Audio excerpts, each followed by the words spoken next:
아파트 단지 내에서 주민이 사망하는 사고가 발생했습니다. 안전불감증이 부른 끔찍한 사고였는데요. 그 현장을 날에서 직접 찾아가 봤습니다. 엘리베이터에서 내린 아파트 주민. 잠시 후 이곳에 쓰러진 채 발견됐습니다. 다쳤다고 119 가서 싣고 있더라고요, 여기.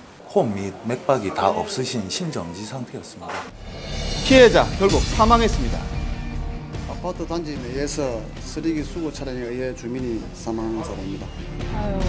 안전해야 할 아파트 안에서 벌어진 충격적인 사건. 이건 절대 일어날 수가 없는 사고인데 지금도 진짜 생각하기가 싫습니다. 이날 이곳 아파트 단지에선 무슨 일이 있었던 걸까요? 날에서 본격적으로 취재했습니다.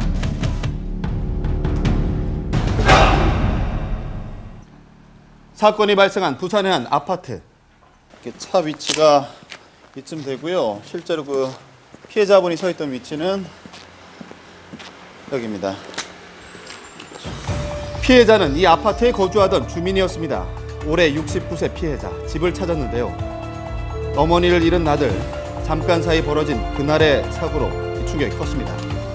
저희 어머님이 이제 항상 아침마다 이제 음식물 쓰레기든지 그 쓰레기를 버리러 항상 이제 나가시기 때문에 그 잠깐 내리시러 간 사이에 손에 든 봉투 보이시죠? 이 오전 9시경 피해자, 여느 때와 같이 쓰레기를 버리러 엘리베이터를 타고 1층으로 내려갔습니다. 그리고 이날 재활용품 수거를 위해 아파트 단지로 들어온 수거 차량에 그만 사고를 당하고 마는데. 차는 이쪽에서 해가지고 이렇게 쭉 들어옵니다. 저 앞에서 입구잖아요. 저쪽이 이제 입구고 여기 단지 내고요, 그죠? 단지 내에서 어디까지 가는 겁니까, 차가? 그 여기까지 이제 들어오죠, 여기까지. 아, 이쪽. 여기 이제 그 폐지도 있고 폐지함, 폐지도 싣고. 집을 나선 지 단 2, 3분 안에 벌어진 끔찍한 사고. 이해가 안 가는 건 주민들도 마찬가지였습니다. 가면서 차가 오더라고, 쓰레기 실는 차가, 큰 차가. 그러면 의사로 생각지 쓰레기차가 뭐 어머니가 서서 뒤에서 탁 받아붙는 기라 뒷바퀴로. 그래 쓰러지면서 뒷바퀴에 깔리뿐 거야. 아이고. 차에 치인 피해자, 매우 위급한 상태였는데요. 가보니까 이렇게 호흡하고 맥박 확인해 보니까 호흡도 미약하고 맥박도 미약하고 제가 이렇게 툭툭 두드렸을 때 여보세요 괜찮으십니까? 하는데도 반응이 없으시니까 의식이 아예 없은 상태였죠. 구급차 내에서 호흡 맥박이 정지됐다. 그래서 긴급하게 병원으로 이송된 피해자. 결국 병원 도착 1시간 만에 사망하고 말았습니다. 이 사건이 더욱더 문제가 되는 것은 사고 장소가 다름 아닌 사람들이 많이 다니는 아파트 단지 내 인도였다는 점입니다. 거주하는 아파트 단지 안에서 벌어진 끔찍한 사망사고. 어떻게 이런 일이 일어난 것일까요? 큰 차가 앞으로 들어가 돌려 놓을 수가 없으니까 직진해 가다가 후진으로 들어가다가 충격 지점이 어디예요? 지금 요즘 요 자리입니다. 못 본 거죠, 그러니까? 예. 차 적재함 뒷부분으로 그 할머니를 충격한 거죠. 아마 이 부분에서 재활용품 수거를 위해 후진해서 들어오던 차량에 부딪힌 건데요. 그렇다면 왜 뒤쪽을 지나가고 있던 피해자를 미처 발견하지 못했던 걸까요?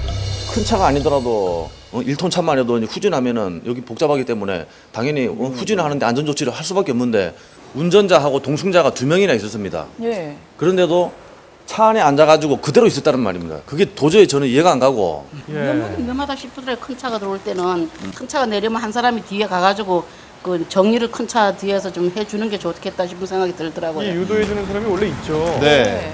아, 이 차인 것 같습니다. 이 차. 당시 비슷한 사건이 전에도 있었죠. 인도했던 할머니는 바로 이 부분에 몸이 부딪힌 걸로 추정되고 있습니다. 차체가 큰 데다 특히 운전석에서 뒤쪽이 보이지 않게 꽉 막혀있는 상황. 조수석에 앉아있던 직원은 내려서 확인도 하지 않은 채 후진해버린 것인데요. 근데 원래 그렇게 후진할 때 다 차에 탄 상태로 하시는 거예요? 아니 내리는데 그냥 따라 좀 그렇게 했어요. 그럼 봐주라고 지시를 하죠. 그 당시 크게 위험을 제가 못 느끼고 갔기 때문에 그렇게 안 돼요. 그러면 사람들이 그날 따라 제 실수를 해서 피해부주의로 그 차를 바꿔야죠. 더 큰 문제는 사망한 피해자가 엄연히 존재하는데도 아파트 관리소, 구청, 그리고 대행업체 모두 책임을 회피하기에 급급했다는 점입니다. 저희는 따라다닐 수는 없으니까 저희는 저희 일을 또 해야 되니까 어느 아파트가 다 위험하죠. 그렇죠. 따지면 저희들이 관리를 하는 차량이 아니고 구청에서 관리하는 차량입니다. 사고 나면은 대행업체에서 책임을 지고 처리를 하라. 되기 때문에 이제 우리는 그 부분에 대해서 이제 주장을 하고 있는 겁니다.